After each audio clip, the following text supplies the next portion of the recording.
183 గజాల 3BHK villa కేవలం 25 లక్షలు మాత్రమే. నెగటివ్ థింకింగ్ తో ఓవర్ థింకింగ్ తో అల్లాడిపోతున్నాను. డిప్రెషన్ లోకి వెళ్ళిపోతున్నాను. అందరితో కలిసి ఉండలేకపోతున్నాను. ఇవన్నీ తల్లికో, ఫ్రెండ్కో, అక్కకో, నాన్నకో చెప్పుంటే ఆ బిడ్డ బతుకుండేదేమో. వాళ్ళెవ్వరికీ చెప్పకుండా, వాళ్ళతో మాట్లాడకుండా అన్నీ ఒక లెటర్లో రాసి ఘోరానికి పాల్పడింది ఒక యువతి.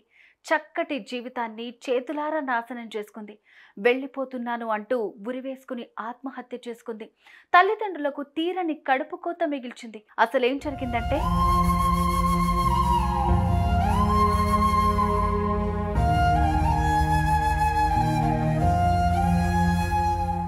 అనంతపురంలో ఘోరం జరిగింది. SRIT ఇంజనీరింగ్ కాలేజ్లో బీటెక్ సెకండ్ ఇయర్ చదువుతున్న కవిత అనే 20 ఏళ్ల అమ్మాయి ఆత్మహత్యకు పాల్పడింది. హాస్టల్ గదిలో ఫ్యాన్కు ఉరివేసుకుని తనువు చాలించింది కవిత.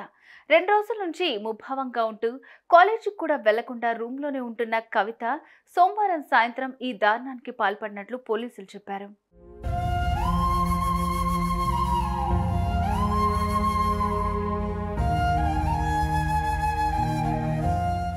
పుట్లూరు మండలం ఏ కొండాపురానికి చెందిన నాగరాజు, జయమ్మ దంపతులకు 2 కుమార్తెలు, కుమారుడు ఉన్నారు.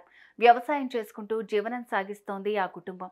ఈ నేపథ్యంలో పిల్లల్ని ఉన్నత చదువులు చదివించాలనే ఉద్దేశంతో ఆమెను అనంతపురంలోని కాలేజీలో చేర్పించి హాస్టల్లో ఉంచి చదివిస్తున్నారు.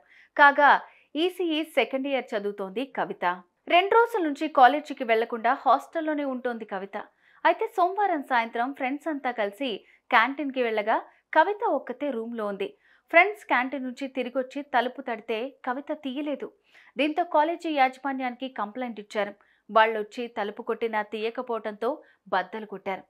కవిత ఉరికి వేలాడుతూ కనిపించింది. దీంతో వెంటనే హాస్పిటల్కి తరలించగా అప్పటికే ఆమె మరణించినట్లు వైద్యులు ధృవీకరించారు.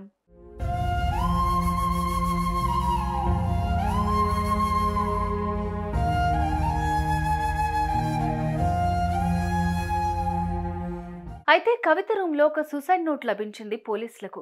ఓవర్ థింకింగ్, నెగటివ్ థింకింగ్తో డిప్రెషన్లోకి వెళ్ళిపోతున్నాను. ఎవరితో సరిగ్గా ఉండలేకపోతున్నాను. అందుకే ఎవ్వరికి భారం కాకూడదని చనిపోతున్నాను అంటూ దాంట్లో రాసుంది. ఆ సూసైడ్ నోట్ స్వాధీనం చేసుకున్న పోలీసులు తల్లిదండ్రుల సమాచారం మేరకు కేసు నమోదు చేసుకున్నారు.